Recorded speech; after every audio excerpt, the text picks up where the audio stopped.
iPhone 14 Pro and iPhone 14 Pro Max are here, taking the Pro to the max. And, just like a clock that is occasionally early, Apple just opened up its fabled September event for yet another year in a row.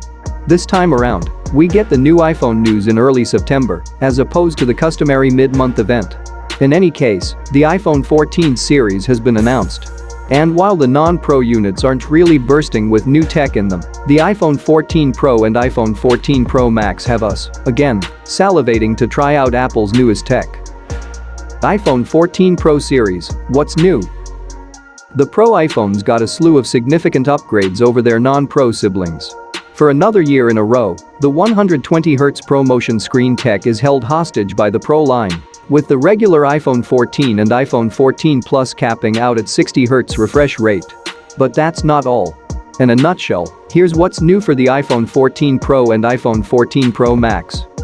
Notch has been replaced by a pill-shaped cutout that moves, exclusive to Pro. Always on display, exclusive to Pro. New 48MP camera sensor, exclusive to Pro.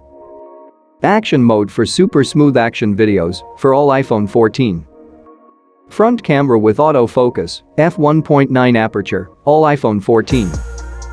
Photonic engine and evolved deep fusion for better low-light performance. Apple A16 Bionic chip, exclusive to Pro. Crash detection, all iPhone 14. Emergency satellite connection, all iPhone 14.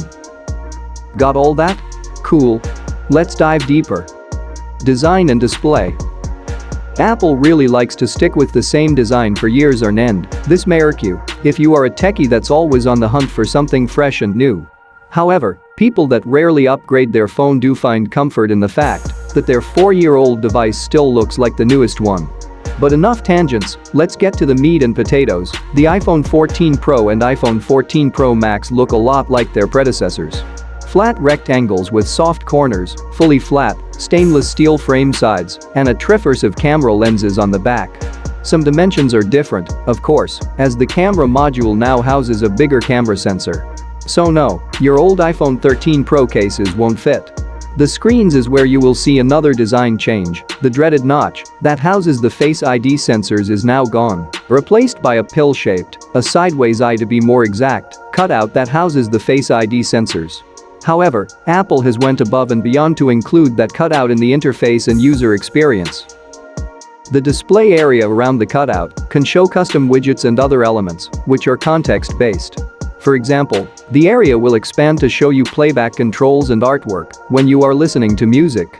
It can be used as an ever-present widget that shows what's happening in the background, or it can be used to enhance apps. Since it's an OLED display, when the pixels turn black, they seamlessly expand the area surrounding that cutout. Apple calls this the dynamic island. And dynamic, it looks to be.